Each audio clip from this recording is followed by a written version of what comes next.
Well, good afternoon, everybody. Let me just jump right into the news of the day. Effective immediately, all the regions in the state of California, recall there are 5 regions that we have defined when we established our stay-at-home order last month. All regions effective immediately are no longer in the stay-at-home order and will move back into the blueprint. A blueprint many of you are familiar with, the blueprint we refer to as a blueprint for a safer economy, and we'll talk more about that in just a moment. You recall, again, those 5 regions, northern to southern California, San Joaquin Valley, the Bay Area, and the greater Sacramento regions. The regional stay-at-home order went into effect after a region fell below 15% ICU capacity. In order to come out of the stay-at-home order, as Greater Sacramento region did just recently, we project forward over a 4-week period, and we determine ICU capacity either meets or exceeds 15%. And I want to talk more, and Dr. Galley's here as well, to talk more about our projections and our confidence level as it relates to the decision that we are announcing here today. Here is the projection of capacity on February 21st. This is 4 weeks from today. We look again at capacity, looking through the lens of a number of variables. Clearly, estimated ICU capacity, that's foundational, 15% being that baseline. But we also look at community transmission rates. Remember, ICU is a lagging indicator. What's happening with positivity rates, case rates, community spread, really is the forecast that gives us confidence on where we will land in a number of weeks. We look at case rates more broadly defined on a regional basis, and clearly we look at the proportion, that percentage. Dr. Galley's talked a lot about this percentage of cases, individuals that are hospitalized that end up in the ICU. So you can take a look here at the regions, these being the 5 regions in the state. Our projection statewide is in the aggregate being at 30.3% on the 21st of February. There are, again, variables that are constantly changing, but these are the projections. You can see in Southern California, it would exceed even that state rate. San Joaquin Valley, a little bit below. Bay Area, tiny bit below. Greater Sacramento, Northern California. So the goal of this announcement is to socialize our projections as well as illuminate and further advance an understanding, a deeper understanding of what today means and what it doesn't mean. And it's in that respect that I want to remind folks we're not out of the woods. We're seeing a flattening of the curve. Everything that should be up is up. Everything that should be down is down. Case rates, positivity rates, hospitalizations, ICUs, testing starting to go back up, as well as vaccination rates in this state, but we are not out of the woods. I'll remind people that blueprint was established with purple, red, orange, and yellow tiers. We simplified that blueprint a number of months ago. Many of you, again, recall that blueprint on the basis of the most restrictive tier being the purple tier and the least restrictive tier being the yellow tier. Here's our current tier status. And by the way, tomorrow, this status will be updated when Dr. Galley gives his Tuesday presentation. But you can see the current status and all the commensurate requirements, modifications, and restrictions that are part of each tier. And I'll remind everybody, if they want to learn more about the tiering and remind themselves or just dust off a little bit of understanding of what red means versus orange, go to the covid19.ca.gov website, covid19.ca.gov website. Purple tier, just as an example, and now that we are in purple tier for those vast majority of counties, means restaurants can open for outdoor dining with modifications. Nail hair salons can open with modifications. Certain youth sports can resume for competition in particular with, again, modifications and considerations. I noted that tomorrow the update in those tiers, on those tiers, will be provided by Dr. Galley, and will consistently update in hope and expectation if these trend lines continue, that we'll be moving, we hope, quickly through tiers, again, based upon our behavior, individually, collectively, based upon our success at continuing to mitigate the growth and spread of this virus. today we can lay claim to starting to see some real light at the end of the tunnel as it relates to case numbers. You can see the 27,000 number. That's reflected on over 400,000 tests that came in on that reporting period. 403,000 tests on January 24th, 27,000 cases. The 7-day average now below that 27,000 based upon the 400+ thousand total tests, not surprisingly. But the encouraging sign is that 7-day average down to 23,283. Take a look at the positivity rate. Now, this is the 14-day positivity rate now is down to single digits to 9.4%. It was substantially higher just a few weeks ago. You could take a look here at 13.6%. 2 weeks ago, 9.4% today. The 7-day rate, even more favorable. Again, 14-day rate at 9.4%, but the 7-day positivity rate's down to 8% in the state. And I want to put this in perspective. People often ask or often overlook how we're doing vis-a-vis other states in this respect on positivity rates. We're faring better than more than half the states in the nation. Florida, and I compare some larger states here, Florida, Texas being notable large states, Pennsylvania from a population perspective certainly, and Arizona just in terms of its regional proximity. And so you could see those positivity rates just as a proxy example of where we are. And this, again, data from Johns Hopkins based upon data was collected on the 25th. Hospitalizations are down just shy of 20% now in the state over a 2-week period, down. Not a rate of increase declining as we've seen in the past. Now we're seeing a decrease, consistent decrease, all part of our projections, all part of our understanding in terms of the impact that positivity rates have on case rates, percentage of people that end up in the hospitals, and then a percentage still that end up in ICUs.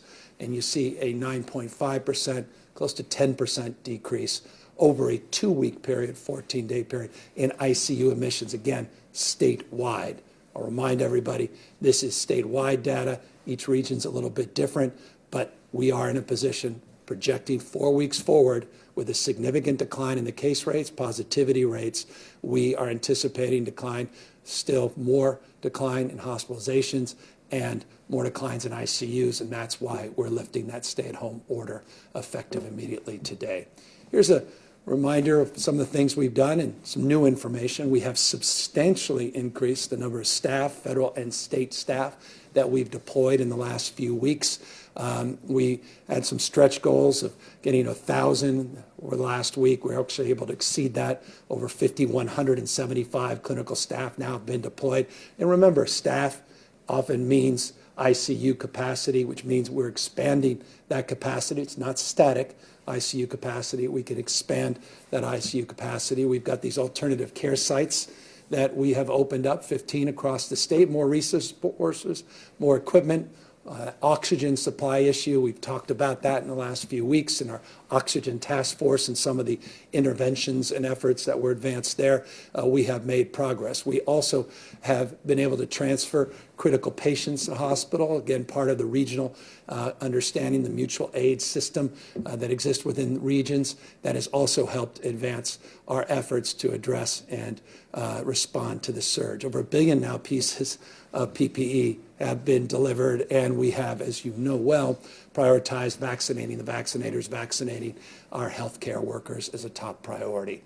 Deaths continue to be significant. And this is a sober reminder of how deadly this pandemic remains, more so now than ever, as we have battled our way through the most challenging surge and now are seeing truly light at the end of that surge, at the end of the proverbial tunnel. You could see here just the 7-day average of deaths, 504. It's just a reminder of how important it is until we get vaccinated, of maintaining our vigilance, avoiding mixing, and continuing to do what we must to protect ourselves and our loved ones, and more broadly, the community that we share. Here's good news as it relates to vaccines, which are the ultimate advancement to addressing substantively those mortality, morbidity rates, and more broadly, this pandemic. We have tripled our rate of administration of the vaccine, and I'll show you a chart that marks the period of time, and we're just getting going. I've made this point over and over and over again. It's a flywheel, not dissimilar to what happened in the beginning here in California with the testing, but you can see with over 400,000 tests just yesterday in California. By the way, over 40 million tests this state has conducted, close to 41 million total. It gives you a sense, California, size of 21 states in America combined. This is more like a large ship. It takes a little bit of time to shift course, but when it shifts course, it builds tremendous momentum. That's exactly what we have done, and you'll continue to hear more about as it relates to our vaccine administration in the state, tripling, and we are on a good pace. Here is an example. Just on the 4th, just a few weeks ago, we were doing daily vaccines of around 43,000. On the 15th, just as an example, just a 2-week period, you get a sense, or 10-day period, 131,000 vaccines. We want to see that substantially increase. We have some medium-term goals, long-term goals. We have some short-term goals. We'll be talking more about those, but certainly we want to see those numbers continue to increase significantly, and that will be a combination of many, many factors, a number of which we will discuss here in a moment. You may recall a few weeks back we talked about this 10-day challenge. The 10-day challenge was really an opportunity to set a goal that at the time didn't appear achievable, but in the process of pursuing it, we would develop a greater understanding of what the challenges were, what the issues were as it relates to accelerating that last mile, that last inch perhaps, but that last mile in particular as it relates to the administration of vaccines. Over the course of that period of time, we recognized the opportunity to simplify our eligibility framework. You've heard a little bit about that with the 65-plus cohort that we have advanced. We'll talk a little bit more about that in a second. We're also looking to standardize our information and data. Data has become a big issue. Data has become a big challenge for us. The data lag that's led to some data that's provided nationally that did not represent the data that we have internally, meaning we're a number of days behind what the national numbers reflect in terms of the actual number of vaccines administered. And we could talk about why that's the case, and we are certainly happy to do that, but more importantly, what we're going to do about it is really our focus here today and moving forward, and frankly, has been our focus for now a number of weeks. Supply being a big part of also getting to goal, and that is getting to herd immunity, getting to vaccines to everybody that wants them administered, and getting to a point where we can go back to some semblance of the new normal with all the resiliency that now resides within each and every one of us, and ultimately will reside in the state and the nation, and more broadly, the world post-pandemic. So we have specifically addressed the issues around simplification by, as I noted a moment ago, clarifying that we believe that the cohort 65 and over needs to be prioritized alongside healthcare workers, first responders, food and agriculture workers, and school staff and teachers. So I want to make this clear. We want to continue to provide a framework of prioritization in that cohort. 65 and over, remember, 75% of the deaths are reflected in people 65 and over. We want healthcare workers to continue, want to work through that cohort, our original tiered strategy consistent with the CDC, and continue to do what we can to vaccinate the vaccinators, our first responders, our farm workers, our critical workers on the front lines in our food delivery system, and our teachers in order to get our schools reopened, as well as our support staff that's so foundational and critical not to ever be forgotten as it relates to making schools work. This, by the way, is analogous. It's not more complicated than whenever you've been to an airport and you're about to board on an airline. They say, well, ladies and gentlemen, all first-class passengers. Well, they don't wait for every first-class passenger to be boarded before they announce all business-class passengers. Accordingly, they don't wait for all business-class passengers before they announce premium class and then ultimately the economy class. The point is to try to move folks to board as quickly as possible, but with prioritization. That's reflected here, 65 and over, and those cohorts that are represented. We want to, though, more importantly, as we work through this cohort, begin to transition. And you'll hear a lot more about this tomorrow in Dr. Galley's update. And so we'll happily take some questions today, but tomorrow you'll hear a lot more about the details of a strategy to transition, once we work through those cohorts represented here clearly, to an age-based eligibility, which will allow us to scale up much more quickly and get vaccines to impacted communities much more expeditiously. With the framework always on equity, we're not losing sight of any of those fundamentals, any of our values, but we realize we have got to increase throughput here. And while we are proud of the framework we put out, CDC put out, and others, we recognize it has advantages and it has disadvantages as it relates speed and efficiency. Look, I get this. This slide represents what you individually and what's represented, I assure you, in my inbox are most concerned about. When is it my turn? When is my number up? And I've got a sister, I've got a brother, I've got a pre-existing condition, I'm not 65, I'm 64, all of these questions, appropriate questions, everybody getting them here in the nation's largest state. So when is your turn? Where can I get vaccinated? When it is my turn.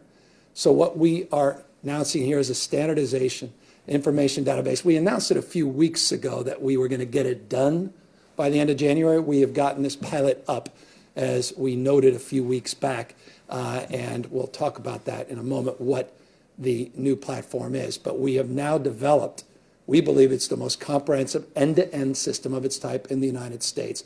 But again, we acknowledge it's in its pilot phase. Again, we'll talk more about that in a second. But it's a centralized system to enter vaccines that are received and administered, and it's a mechanism to fundamentally address the supporting lag, which again is very stubborn but very real. Those national numbers you see do not reflect the numbers of vaccines that have been administered. That said, we have a solution to that, and that is leveraging the innovation, the technology, leveraging some of California's finest companies. We have a new scheduling system and a new data system. Again, it's end-to-end. It's not just a notification system, as some other states have, or a system for reservations just with state clinics. This is an end-to-end system across the spectrum, bottom-up, top-down, providers, whole spectrum of the delivery system, and a database that allows more immediate data to be transferred to the CDC, and that index that is so often referred to and reflected in our nightly news. That said, the idea is not very complicated. We want to provide you the opportunity to sign up on this app, the My Turn platform. You sign up, you get notified via text or email when it's your turn. You could schedule an appointment when it's your turn. As I said, it provides for providers the ability to have all that data automatically shared, not only with the state, but ultimately allow us to quickly share that data with the federal government. So back end, front end, what you care about, when's my time, when do I get a schedule, when do I get a vaccine, when am I scheduled, and how close is it? And then, of course, for providers, all of that, well, difficulty with paperwork and the prompted questions and the old systems that many states, not just the state of California, is struggling with. We partnered with Salesforce. We partnered with Schedule, which is a great company, and Accenture. We've got a pilot up and running. We started this last week in LA and San Diego. They started allowing individuals 65 and over, again, with the prioritization of the cohorts we just mentioned a moment ago, to make appointments for those clinics that have signed up and come in to the pilot. And so the most important point I want to make about the My Turn pilot, it's only as good as the clinics and provider network is good. It gets more robust as more people come online. And so in the pilot phase, we're moving judiciously, but we're moving relatively efficiently. But as more and more clinics sign up, more and more opportunities avail themselves, more and more capacity is made available, at least on this platform, versus other mechanisms and platforms in terms of finding out when it's your turn to get vaccinated and how and where you can get vaccinated. So we're aiming for a statewide launch We picked LA, not a small county, and San Diego, two of the biggest. So we went big and bold on the pilot, but we want to bring it to the rest of the state, and we hope to do so in the next few weeks. We'll be talking more about that. We just want to make sure we get this up. As I said, it's the most robust end-to-end system of its type that any state's put up. So it's got a lot more components, and we just want to make sure that we don't run this thing into the ground and have a system that shuts down. And by the way, there's been some other states, not an indictment, quite the contrary. We all should be humbled by the magnitude of this moment. We saw it on the unemployment side. Everything is at scale now in terms of need. We've had other systems that have actually crashed within a few hours because so many people went on or overwhelmed. That's why we're limiting this, focusing it on this pilot in these two parts of the state. And so we continue to work with providers, and we continue to advance the cause of getting more and more people to participate. And we look forward to, again, getting this out statewide in just a number of weeks. Look, the bottom line on supply for us is we've had a very conservative approach of administering first doses at the local level. I'll remind you, the state of California doesn't receive any doses. California doesn't have any doses in its cache. We don't have a warehouse of doses. They're sent directly to counties, counties to providers, some cases providers directly. It's a complicated network. 5,000 folks in that broader provider network, over 3,500 active, some very, very small, some are very efficient getting data back in the system, some are very inefficient because they see that as tertiary, not even secondary to getting these things administered. And that's what we're discovering, it's a big part of the data lake. So what we want to do is just push the envelope on getting these first doses out based on a conservative approach, which is in some respects understandable based upon the scarcity mindset that continues to be reinforced at the federal level. But we need to move. And that means we are going to reallocate. People know this already. We're just highlighting this, updating you this week, that we will reallocate those providers that cannot. And by the way, that's something that's in the works. That is not something prospective, I can assure you. We have a vaccine team. As you know, we've got 3 task force. We have our safety task force. We have our guidelines task force, our community advisory task force. We also have at the Office of Emergency Services, where I am, this broader logistics task force. We have extraordinary person, Yolanda Richardson, running those efforts, running that task force. She is the task force vaccination czar, if you would. She doesn't want that as her title, but just trying to reinforce what her real role is, to drive things in a unified statewide approach. The whole idea is a more unified statewide network approach, as opposed to bottom-up flu vaccines. Think flu vaccines, the original construct, bottom-up. We want a little bit more of a command function to control variability, which we think is fundamental in terms of fast-tracking the distribution of the vaccine to maintain consistency, yes, accountability, transparency, and also allow our healthcare system and the counties to do what they do best, which is a myriad of additional things, not just logistics as it relates to the vaccines. Tomorrow, as I noted, and Dr. Galley's here today, but tomorrow he will be laying out with Yolanda Richardson, some others, more details of that plan and what we've done in the last few weeks to architect this in a more meaningful way, not rhetorically, but a more substantive way. That's building the real platform, and that's a platform when we start to see substantial abundance of vaccines arriving in the state in a more consistent manner to make sure that we are truly prepared for that as we continue to make progress, again, tripling the number of vaccines that we've administered in a very short period of time. By the way, people have asked, where are you in relationship to President Biden's goal of 100 million vaccines in 100 days? We're well ahead of where, even today, where we are today. Just to put in perspective, that's just 120,000 vaccinations currently. That's per day, weekday. We've spiked up to 130. We'll do much more than that in the next few weeks. But even if things were static, they will not be. But even if things were static, we would more than exceed the goal that was laid out by the Biden administration. So I personally believe that's not a particularly challenging goal to meet, save one major caveat, and that's supply. And that's foundational. Of course, there are attitudes related to vaccines that also need to be addressed, and that's not insignificant. So you combine those two, but substantively supply, there should be no reason that we can't achieve that goal. Speaking of goals, we had a goal, a very specific goal by this week to extend the eviction protections here in the state of California. We have a deal just announced a few moments ago. Credible leadership of our pro tem and our speaker. I want to thank them personally, their personal engagement on this. No one outsourced time and attention to getting a deal done, now being socialized today to extend the eviction protections to June 30th. By the way, I think it was 9:01 last night that the final period, exclamation, preposition, adjective was worked out. And so we were working through the weekend. I just want to congratulate, again, those leaders for a job well done. People will continue to pay at least 25% of their rent through June 30th. Remember, this eviction protection was due to expire at the end of this month. Now will expire July 1st, in essence, June 30th.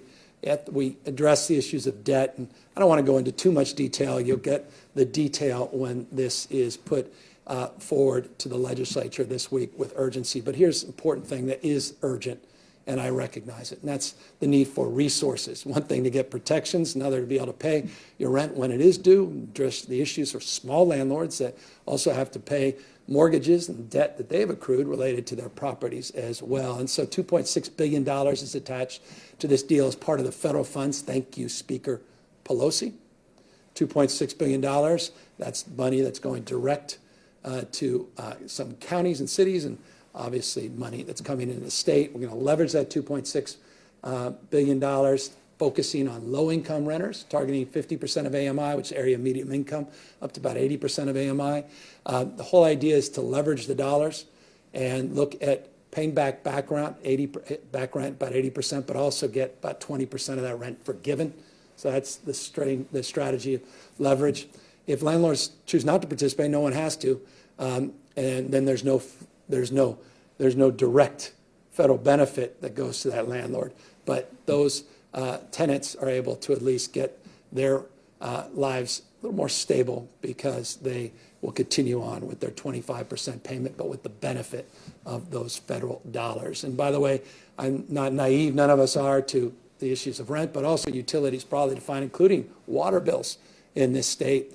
It's been highlighted, and we're grateful for all of the work that's been done to highlight that critical issue. By the way, these dollars will help in that respect, in that regard as well. And so credit history, debt collection, notification rights, all those things we've stipulated as additional tenant protections. Again, more details in the coming days. Just remind you, as always, to wear a mask and try to do our best to keep our activities outdoor, particularly now as we've lifted the stay-at-home order. We move into this blueprint, back to the blueprint, which is a governor of sorts. So we're not just reopening, but we're reopening in these tiers, well established, well understood. And if, again, need to be reminded of the details around those, go to that covid19.ca.gov website. Whole idea is to keep our activities outside, keep you safe, work our way through the next number of months until we get to that herd immunity based upon the distribution access of vaccines, which we acknowledge we have work to do and more work in front of us that will be socialized tomorrow in more nuance and detail to give you confidence that this state is moving aggressively in the right direction. With that, happy to take any questions. Kathleen Renane, AP. Hi, Governor. Thanks for taking our questions. So you showed us the projected ICU capacity for February 21st. But beyond the numbers, are you going to make public the models that the state used to reach those numbers so that experts can evaluate that? How accurate have those models been previously, and do they take into account the lifting of the stay-at-home order? And why aren't we now using forecasts to let counties move from tier to tier? Thank you. Great. Appreciating Dr. Galley's already halfway up here, eager to answer your question in nuance and specificity. Doctor? Hey, Kathleen, thanks for the question. So when we went into the regional stay-at-home order, we did it with the eye on what our hospitals would experience based on today's conditions. You've heard me before talk about today's cases in about 2 weeks. About 12% get hospitalized over the next 2 weeks, about 12% end up in the ICUs. So those are projections. We want to not get to a place where that's already happened, so we put the regional stay-at-home order at a certain point to avoid what we saw down the road 4 weeks from now. Similarly, we use that same model, that same idea of projection, to evaluate what's going on in today's current conditions. So as we project out 4 weeks with today's numbers, we can see the data that you see on your screen, this slide that shows where we anticipate, based on our models, where those different regions will be in 4 weeks. So we use this because we know today's cases, today's conditions, sort of project out those 4 weeks. And we've always said that what we did with this regional stay-at-home order was to really focus on ICU capacity, the ability of our healthcare workforce, our hospital partners, all of our clinical partners across the state to be able to support patients in need of care if we saw a relatively high, extremely high rate of COVID transmission. So today, as we stand here, look at the models that include not just today's ICU conditions, but the case rates, the R effective, which is that transmission rate or how transmissible the virus is. We look forward to these projections from where we stand today. Now, of course, this can change, that if transmission rates go up, the projections 4 weeks at that moment might be lower. We hope that we continue to see the decline that we've been witnessing over the past 10 to 14 days that give us the confidence today around what those hospital projections would be. Again, the blueprint and the model or the calculations that we look at with the blueprint and moving tiers are actually about transmission in communities or in counties today and now. So we use that to predict, not so much to predict, but to evaluate how prepared a county is to move into a less restrictive tier. So again, projections help us look at today's conditions and what it's going to look like in hospitals down the road. But for the blueprint, using actual transmission rates, actual test positivity to evaluate how a county can move forward with the relative reopening plan that's stipulated in the blueprint.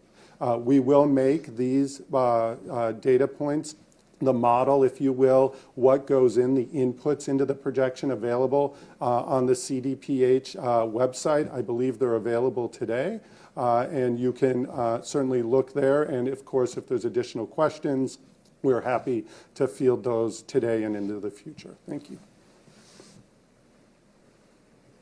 By the way, I should note that the R effective in the statewide R effective is down to 0.87%, which is encouraging indeed.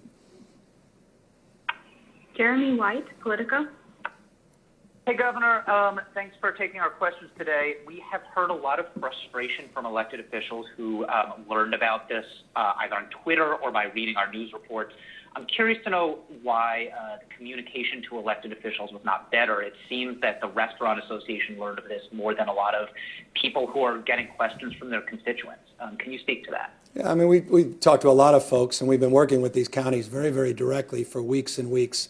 They're privy to the same numbers as we are. And so we did our best once the data came in. And the question is, do we delay making a significant announcement that can help small businesses of all stripes up and down the state of California, give some sense of optimism, not only to those businesses, but to those that want to see their kids out there in activities like competitive sports? Do we delay that for a long, protracted, comprehensive outreach, or do we just move forward based upon the criteria that's been well established and set based upon the trend lines that we've been socializing for weeks and weeks now, and data that people should be quite familiar with? But many people were privy to these facts. Many people actually were very directly engaged in the adjudication of these facts across the healthcare delivery spectrum up and down the state of California in order to address some ambiguity. And I mean by that the following.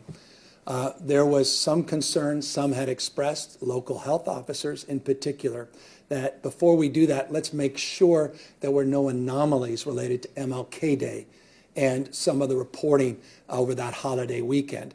And so we worked with them to delay actually a day or so to make sure that that data was indeed accurate and folks were privy to that assurance. So we did a lot of comprehensive outreach, and we're just pleased to now move in this direction. I hope folks that are concerned that they weren't given heads up are also pleased at the direction the state's now moving. Vicky Gonzalez, KPRA. Governor, thanks for taking our questions. I have mine is twofold. First, I reached out to the industries that are suing the state for decisions that are being made affecting their industries and their businesses.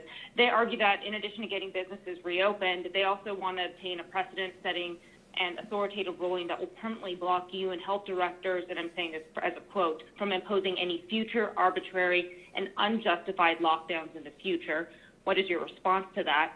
The second question is vaccine related. In Placer County, an individual died hours after receiving the vaccine. Is the state investigating this? And preliminarily, what does public health believe happened?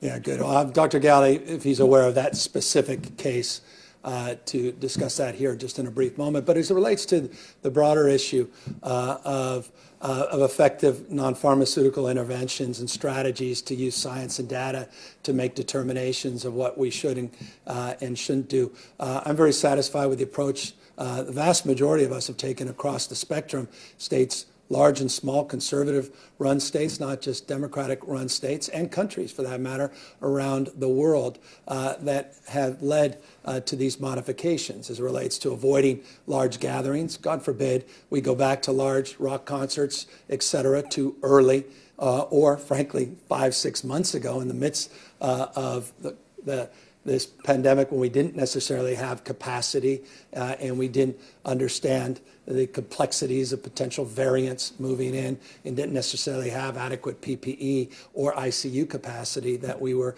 holding large events with tens of thousands of people. Some folks, and it sounds like the folks that you exampled, support that.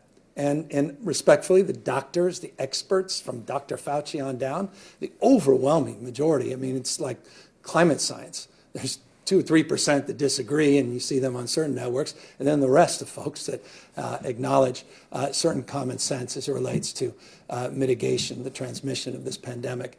And so, look, we're going to hold to that. We're winning. We won 2 more lawsuits in the last few days. It's not about that, because assuredly we'll win vast majority. We have, and few obviously will go through the process, and some have ultimately gone to the Supreme Court, including Justice Roberts himself, that squared support for one of our orders that we put out. But we feel like we're in firm footing and based on science and based data and based common sense in some respects as well. With that, though, let's ask Dr. Galley a little bit more about this case up here in Placer.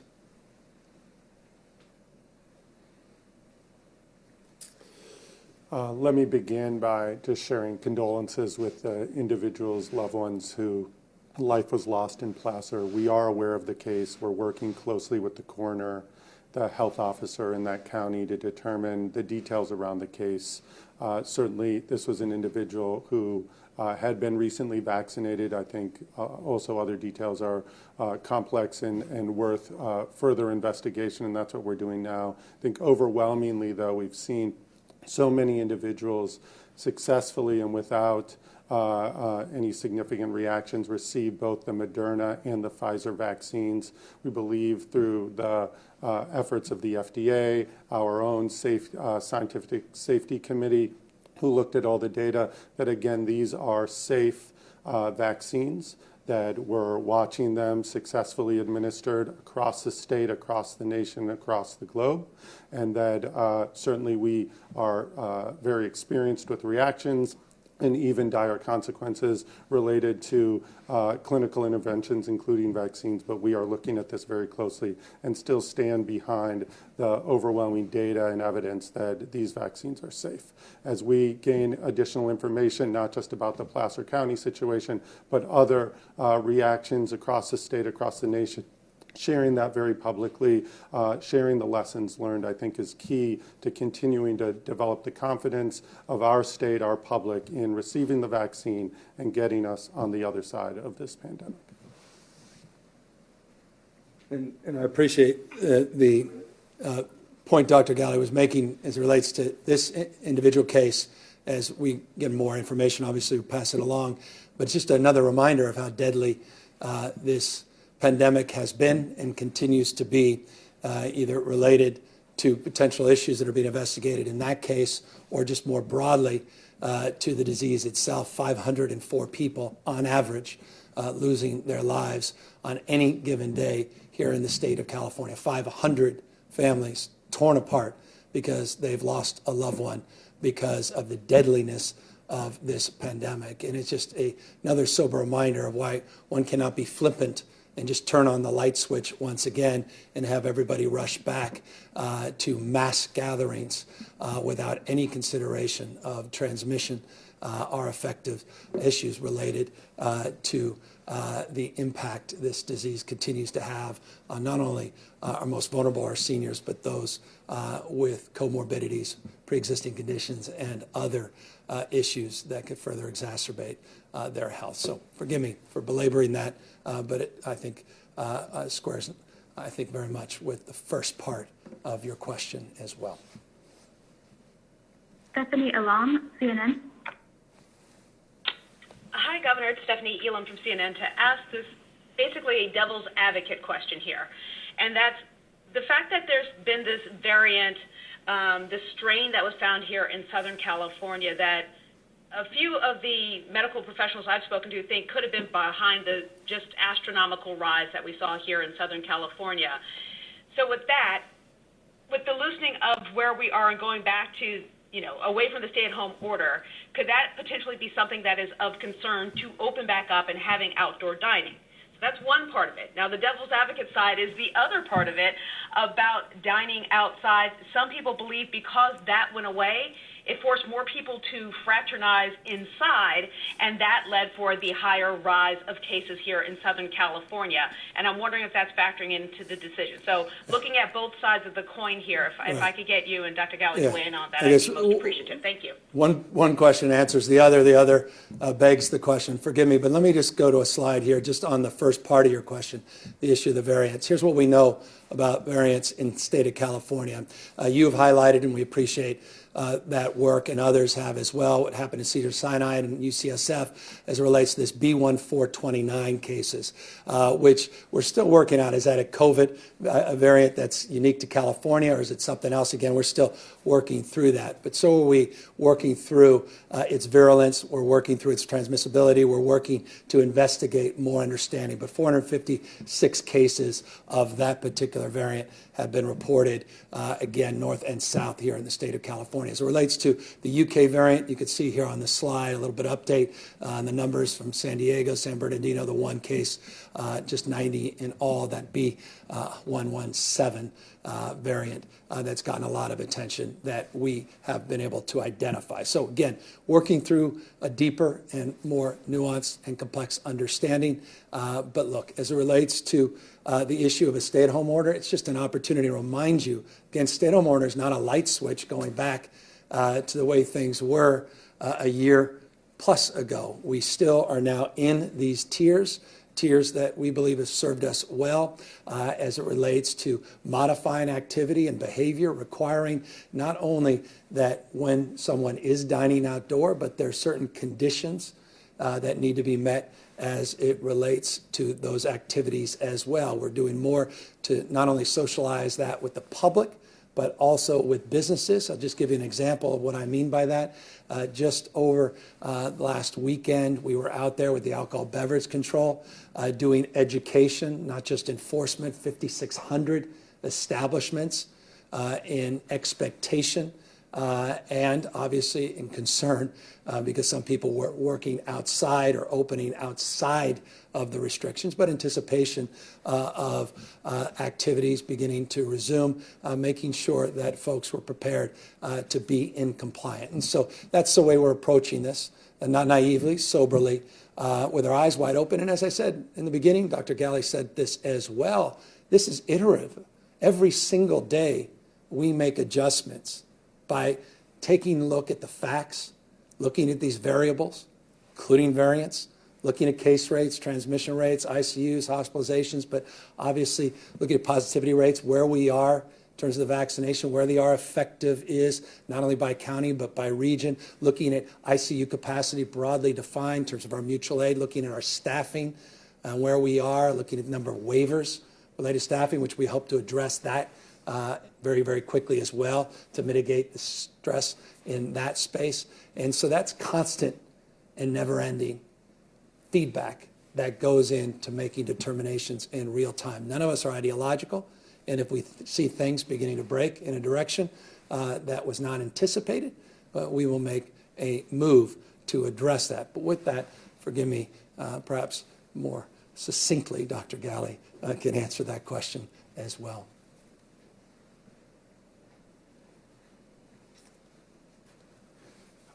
Yeah, thanks for the question. Let me just start about the variant. I think the governor gave the details of this slide, and we are, of course, concerned about it. Anytime you get a mutated germ, a mutated virus that we're just learning about, we're just getting more familiar with COVID, what it does, the variant creates another unknown, and we don't know enough about it yet. We're seeing it a little bit more and more. The only thing I can tell you about these numbers is they aren't a true reflection of what's out there. My guess, many people's guess, is it's much higher than this, and we'll be looking for it on a more continuous basis with a clear focus, while we're also investigating the two things the governor talked about. Is this more contagious? We know that the B1429, actually the mutation is also in the binding region of that virus. So that means that we're concerned that it attaches to the human cell a little bit more than the natural virus, the one we've been dealing with, and that might make it more contagious. We aren't sure yet. We're looking at it. Same thing with virulence. Does it create infections that are worse than the ones we've been seeing? Are more people hospitalized? Is it harder to control the respiratory symptoms, et cetera? So all of that is what we're still looking at. And of course, this plays into what the governor described, this day-to-day look at what's happening with transmission, with cases across the state, region by region, county by county, frankly, community by community in so many places, to understand what are the appropriate interventions that we need to imagine. Look, I grew up and played sports my entire life, really depended on trying to understand my opponent. We have an opponent we've never seen before. We have no game film on COVID-19. We don't know what it's going to do. So we need to constantly be watching the plays of the day to understand what's going to come tomorrow, and that's what we do. Every local health officer does that. We do that here at the state to understand what are the appropriate interventions in the future. Mutation of variant creates a whole nother sort of situation that we have to try to understand. So I know we always want to try to sort of forecast where we're going. As we understand that, we do give as much information as we can, but we're always looking for how this sneaky virus is going to sort of throw us a curveball in a way and to decide what the right interventions are. And to date, we've used the blueprint, we've used various interventions like the regional stay-at-home order to manage certain phases of our response statewide, and we will always be looking to use tools that get us safely through this as we work to get the vaccine aggressively out into our communities, getting it hopefully more and more from the federal government, and then working exactly how the governors sort of shared today with our county partners, our other healthcare partners, to make sure Californians get vaccinated as soon as possible.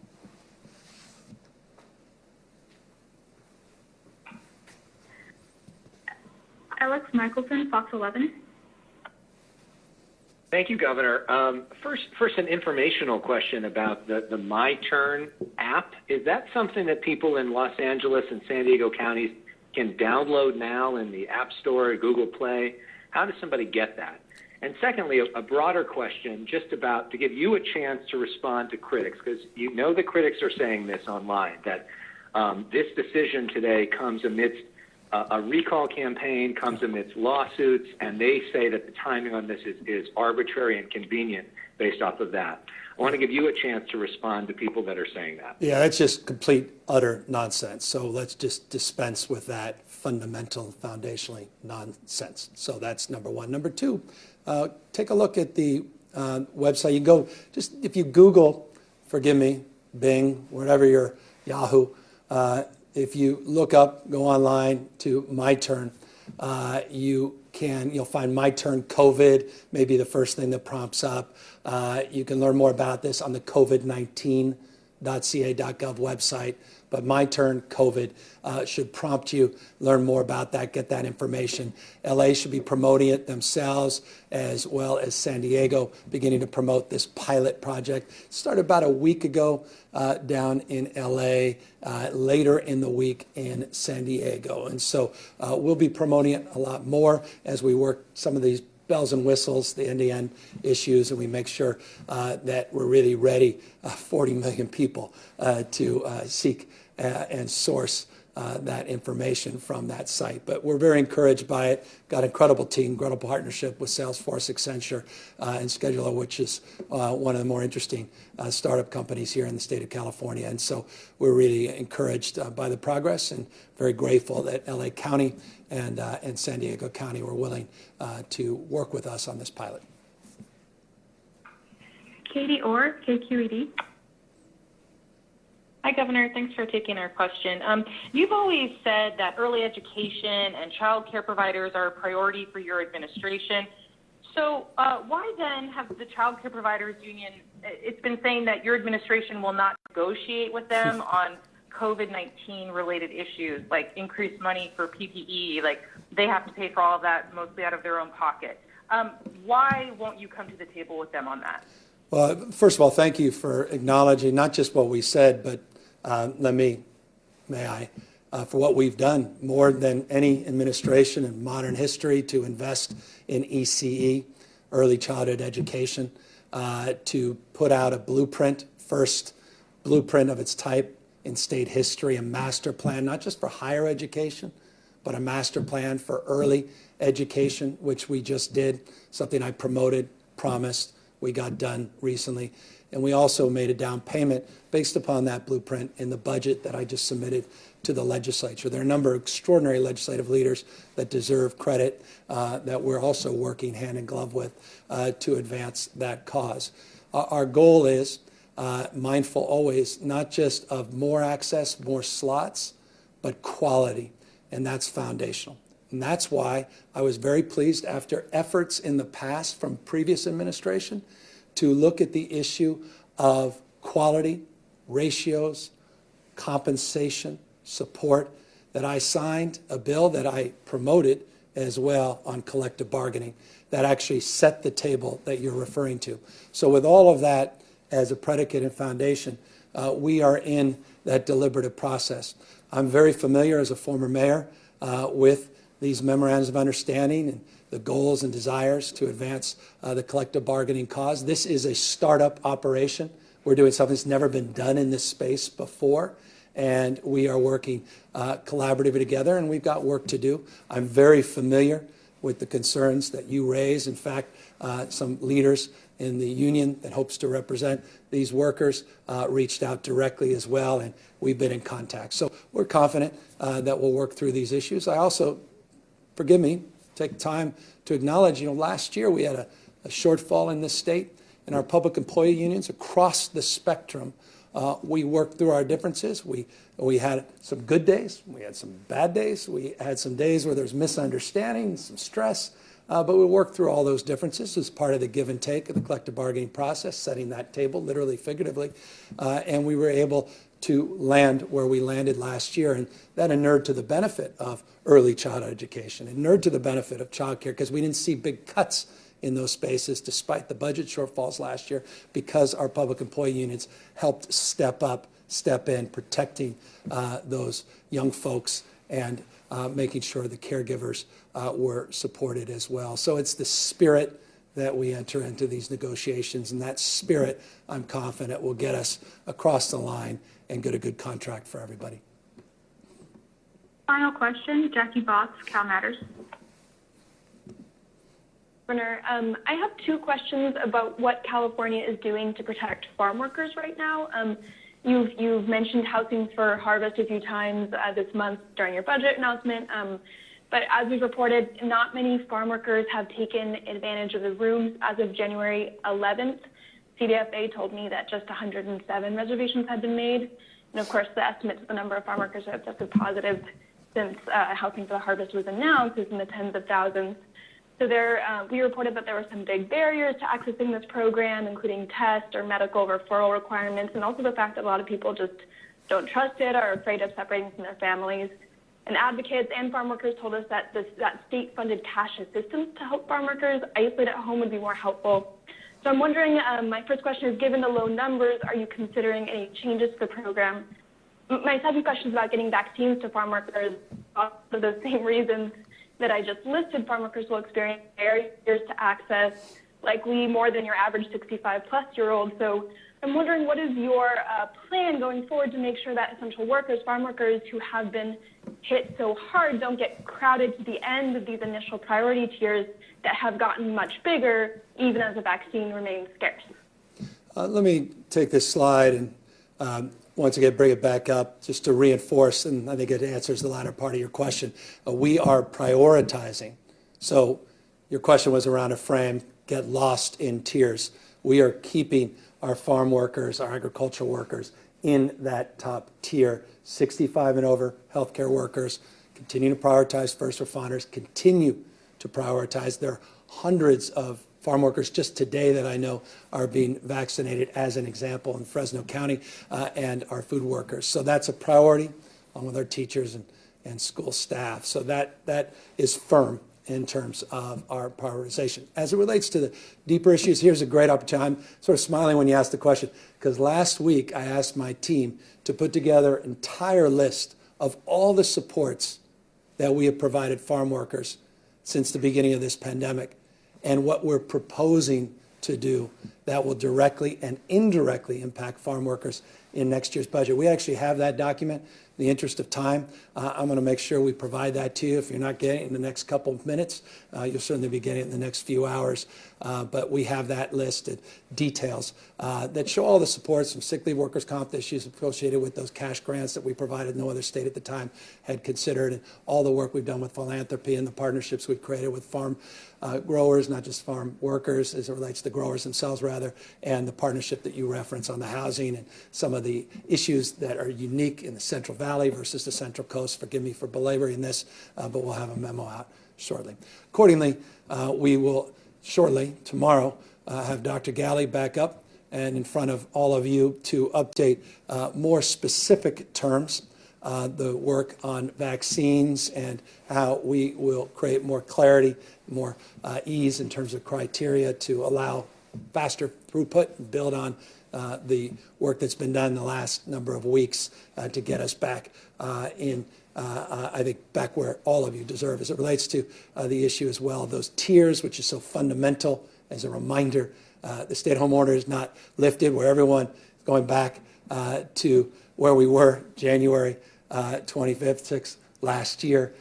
It's bringing us back to where we were just a few months ago, and less as it relates to this blueprint for a safer reopening that's well established, well understood, and we hope will be well received as it relates. We move in to this challenging period, but a period nonetheless where we truly do see light at the end of the tunnel. So I want to thank Dr. Galley, the health team, data-driven, scientifically based, not arbitrary, and I want to acknowledge their hard work over the last, many months, but in particular last few weeks as we've worked hard to get to this point, and look forward to hearing from him tomorrow, as I hope all of you do as well. Take care, everybody.